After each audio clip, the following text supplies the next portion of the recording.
Shalom, Bapak Ibu, Saudara yang dikasihi oleh Tuhan, jemaat Tuhan yang sangat dikasihi oleh Tuhan. Selamat pagi. Kita patut bersyukur Tuhan masih memberi kita kesempatan di mana kita masih bisa beribadah. Kita bisa beribadah di rumah. Dan itu merupakan satu hal yang sangat indah juga ya, karena di rumah pun Tuhan hadir. Bahkan di ibadah di rumah kita patut mensyukuri, sebab apa? Kita seketu keluarga bisa berkumpul bersama ayah, ibu, anak-anak, mungkin saudara-saudara yang lain. Itu adalah anugerah daripada Tuhan. Dan pagi hari ini Bapak Ibu Saudara ya, kita akan merenungkan tentang hidup. Coba Bapak Ibu, mari kita renungkan tentang hidup ini ya. Dalam hidup, disadari atau tidak disadari, itu ditentukan oleh waktu. Dan waktu itu terus berjalan. Bahkan dalam hidup ini selalu diwarnai dengan pilihan-pilihan dan keputusan-keputusan. Hidup itu terdiri dari apa yang kita pilih, apa yang kita putuskan. Nah, hidup juga diwarnai oleh perjalanan waktu. Waktu terus berputar. Dan kita tidak bisa untuk memutarnya kembali. Jadi waktu itu terus berjalan ya, kita tidak bisa menghentikannya, apalagi kita memutar kembali tentang waktu itu. Inilah sebenarnya keterbatasan dari manusia. Oleh sebab itu, apa atau bagaimana kita akan mempergunakan waktu yang diberikan oleh Tuhan? Tema firman Tuhan pagi hari ini adalah hidup dibatasi oleh waktu. Sekali lagi, hidup dibatasi oleh waktu. Mari kita baca nats kita di dalam Pengkhotbah pasal yang ketiga, ayat yang pertama. Kita akan baca bersama-sama. Mari kita buka Alkitab kita. Dalam hitungan ketiga kita akan mulai baca. Sudah menemukan saudara-saudara? Ayo kita akan baca bersama-sama. Pengkhotbah 3 ayat yang pertama. Untuk segala sesuatu ada masanya. Untuk apapun di bawah langit ada waktunya. Untuk segala sesuatu ada masanya. Untuk apapun di bawah langit ada waktunya. Nah, waktu itu artinya kalau dalam bahasa Inggris itu ada time, ya, ada period. Nah, itu sebenarnya hampir sama saja sebenarnya waktunya.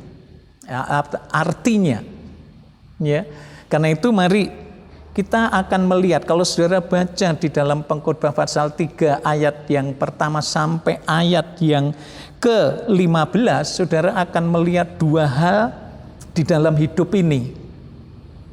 Misalnya ada waktu lahir, ada waktu meninggal, ada waktu menanam, ada waktu mencabut tanaman, ada waktu membunuh, ada waktu untuk menyembuhkan, ada waktu merombak, ada waktu untuk membangun. Nah, ada juga waktu menangis, ada waktu untuk tertawa, ada waktu meratap, ada waktu juga untuk kita bernyanyi, ada waktu membuang batu, ada waktu kita mengumpulkan batu.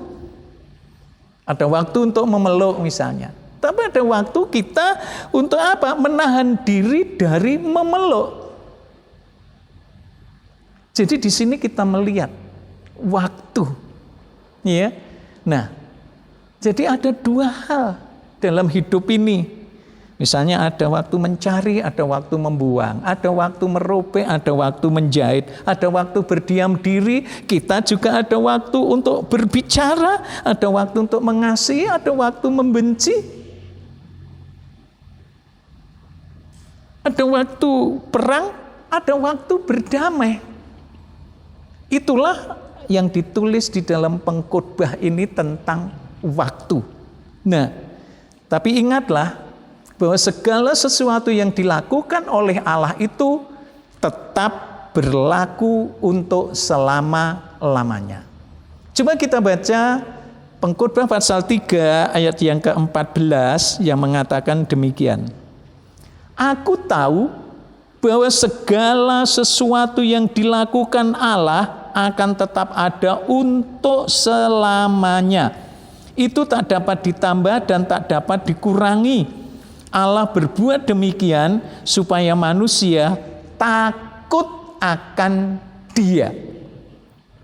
Aku tahu bahwa segala sesuatu yang dilakukan oleh Allah akan tetap ada selamanya, tidak bisa ditambah, tidak bisa dikurangi. Hal itu dilakukan supaya apa? Supaya manusia takut akan Dia, ya, takut akan Tuhan. Apa takut akan Tuhan? Beberapa waktu yang lalu kita bicara masalah takut, mengatasi ketakutan, ya. Dan takut akan Tuhan berbeda dengan takut-takut yang lain. Karena takut akan Tuhan itu berarti takwa. Takut akan Tuhan itu berarti hormat terhadap Tuhan. Nah, di sini dikatakan supaya manusia takut akan Dia, berarti supaya manusia itu bertakwa kepada Tuhan. Supaya manusia itu hormat terhadap Tuhan. Bagaimana bisa menyenangkan hati Tuhan. Bagaimana kita bisa memuliakan nama daripada Tuhan. Ingatlah bahwa manusia tidak bisa menahan lajunya waktu. Sehebat apapun dia tidak bisa menghentikan atau menahan lajunya waktu. Waktu itu terus berjalan, ya. Jadi waktu ini terus berjalan. Apapun yang terjadi, tidak peduli sikap kita terhadapnya. Jadi waktu tidak tergantung dari sikap kita. Bagaimanapun sikap kita, waktu terus berjalan. Tidak akan pernah berhenti. Itu sebabnya firman Allah tadi katakan, untuk segala sesuatu ada waktunya.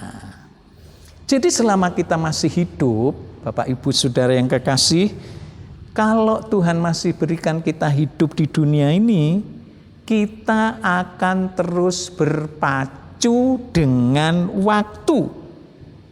Dan semua apa yang ada di dunia ini dibatasi oleh waktu. Nah, kalau semua dibatasi oleh waktu, apa yang harus kita lakukan dengan waktu ini? Bapak Ibu, mari kita baca dalam Efesus pasal yang ke-5 ayat yang ke-16. Mengatakan demikian. Dan pergunakanlah waktu yang ada, karena hari-hari ini adalah jahat. Dan pergunakanlah waktu yang ada, karena hari-hari ini adalah jahat. Ayat sebelumnya mengatakan, Rasul Paulus mengingatkan pada jemaat di Efesus, supaya apa? Perhatikanlah hidupmu dengan seksama. Bagaimana kamu hidup? Perhatikan dengan teliti bagaimana kita hidup ini. Jadi jangan kita hidup dengan sia-sia. Ya, firman Allah katakan, pergunakanlah waktu yang ada, karena hari-hari ini adalah jahat. Jangan kita suka menunda-nunda waktu. Kalau hari ini Tuhan berikan waktu kita untuk mengerjakan sesuatu hari ini, jangan menunda besok kita kerjakan. Kita tidak tahu akan hari esok loh. Ya.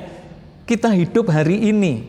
Kalau hari ini kita bisa berbuat baik, kenapa kita tidak lakukan hari ini kita berbuat baik? Lakukan hari ini. Kalau misalnya saudara sebagai pengusaha yang punya karyawan, di mana hari ini harus membayar karyawan, jangan bilang kepada karyawan, besok aja kamu datang kemari baru saya bayar. Bayarlah hari ini. Kenapa? Ingatlah, kita tidak tahu akan hari esok. Kita hidup hari ini. Kesadaran seseorang terhadap waktu itu akan mempengaruhi tingkat kesungguhannya dan aktivitasnya atau produktivitasnya dalam memanfaatkan waktu. Jadi kesadaran ini akan mempengaruhi seseorang dalam kesungguhannya, produktivitasnya di dalam memanfaatkan waktu. Saya pernah membaca satu tulisan yang mengatakan demikian, saudara-saudara, ya. Bekerjalah sedemikian rupa seolah-olah kamu hidup 1000 tahun lagi. Dan beribadahlah dengan sungguh-sungguh seolah-olah kamu akan meninggal esok hari. Nah, dari kata-kata ini, ayo kerja dengan sungguh-sungguh, ya, dengan sekuat tenaga, seolah-olah kamu hidup 1000 tahun lagi. Tapi juga diingatkan, beribadahlah kepada Tuhan dengan sungguh-sungguh, seolah-olah engkau akan meninggal esok hari. Nah, artinya bahwa waktu itu sangat-sangat berharga. Pergunakanlah sebaik mungkin waktu yang diberikan oleh Tuhan ini dan jangan sia-siakan waktu yang diberikan oleh Tuhan ini. Kerja dan ibadah harus seimbang.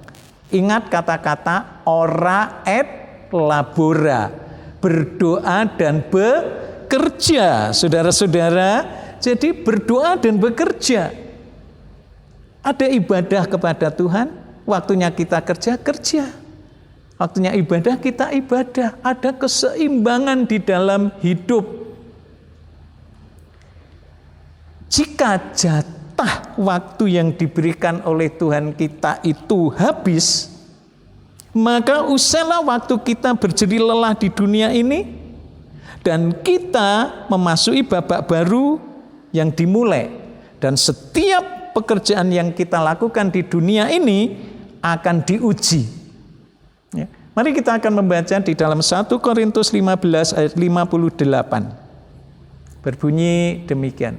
Karena itu saudara-saudaraku yang kekasih, berdirilah teguh, jangan goyah. Giatlah selalu dalam pekerjaan Tuhan. Sebab kamu tahu bahwa dalam persekutuan dengan Tuhan, jerih payahmu tidak sia-sia. Kan itu saudara-saudaraku yang kekasih, berdirilah teguh, jangan goyah. Berdiri teguh, jangan goyah. Dan ini perhatikan, giatlah selalu dalam pekerjaan Tuhan. Karena jerih payahmu dalam persekutuan dengan Tuhan tidak sia-sia. Jadi saat kita melayani Tuhan, saat kita bersekutu dengan Tuhan, ya, jerih lelah kita itu tidak sia-sia, semua punya nilai di hadapan Tuhan. Coba kita membaca 1 Korintus 3 ayat 12 sampai 15 mengatakan demikian.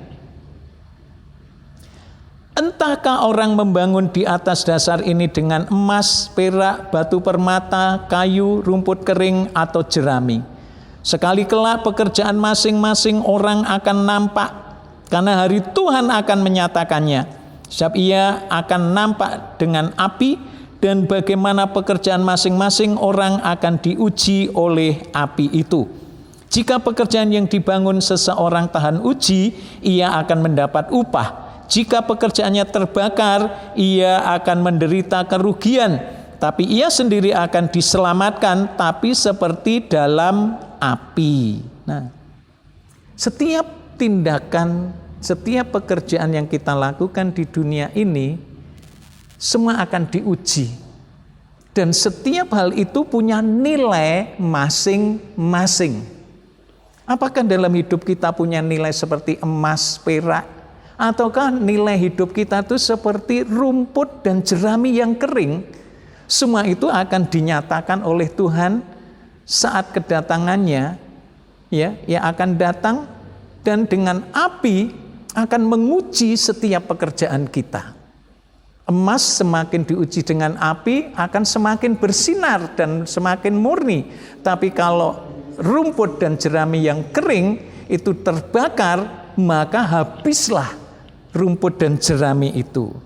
Makanya jika kita selama di dunia ini mengisi waktu kita dengan sia-sia, itu ibarat kita ini sedang membangun rumah dengan rumput dan jerami yang kering. Nah, satu saat kalau itu terbakar dengan sekejap, maka habislah. Maka sia-sialah hidup kita. Kita rugi. Karena itu, Bapak Ibu Saudara yang kekasih, sebelum terlambat, mari buatlah pilihan yang benar di hadapan Tuhan. Buatlah keputusan yang benar di dalam hidup ini. Jangan sia-siakan waktu yang diberikan oleh Tuhan. Mari kita baca nats kita di dalam Yakobus pasal 4 ayat 14. Sedang kamu tidak tahu apa yang akan terjadi besok.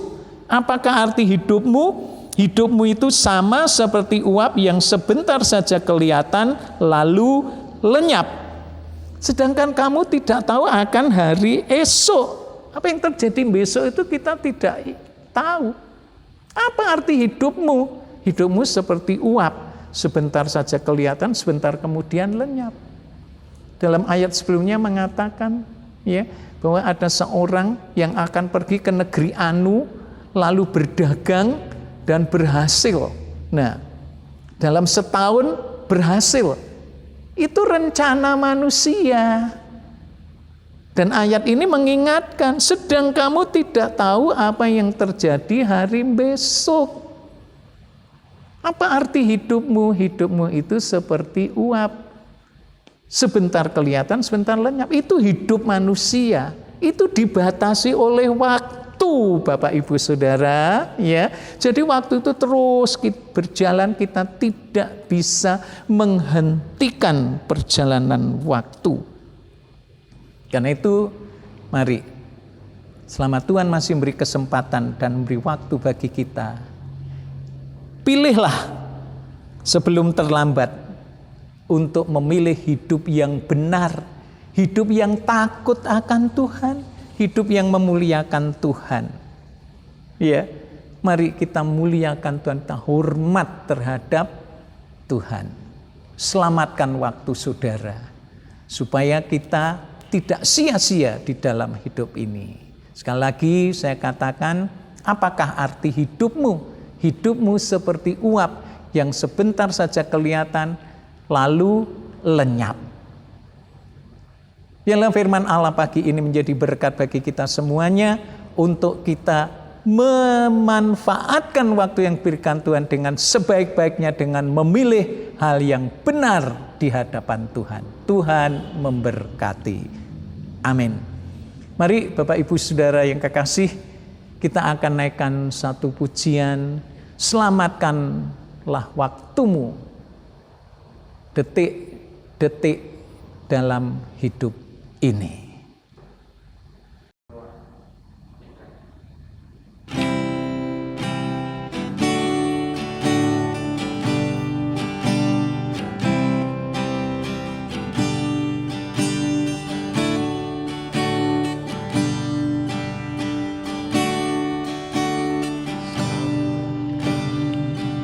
Lah waktumu, detik-detik di dalam hidupmu, waktu-waktu ini waktu yang jahat, sungguh jahat.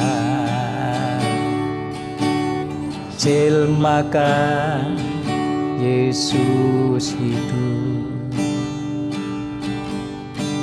Yesus hidup di dalam hidupmu, hidup sebagai Raja dan Tuhanmu,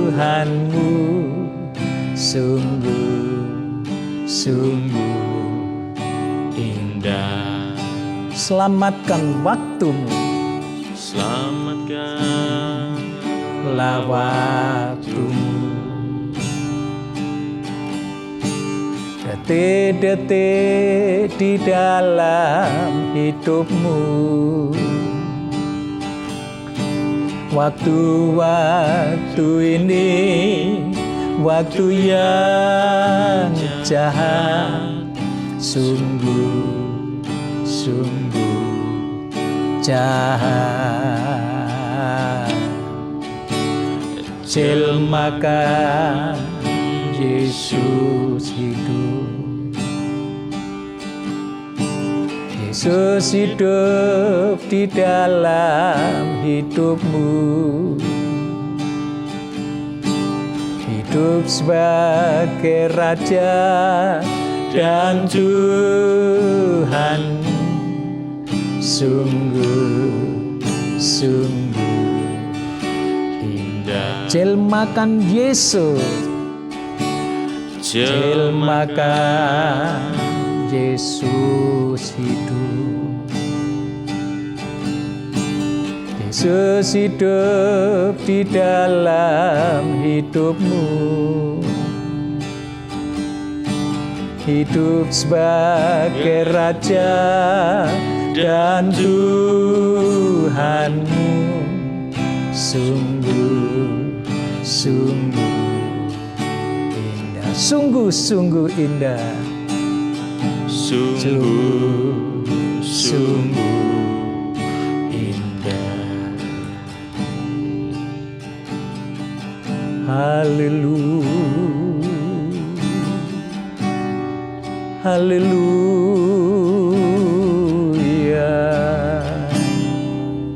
haleluya.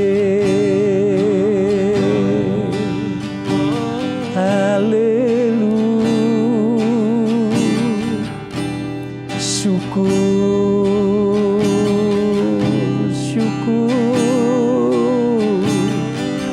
terima kasih buat firman-Mu Tuhan, mengingatkan tentang waktu. Hidup dibatasi oleh waktu. Waktu terus bergerak, waktu terus berjalan.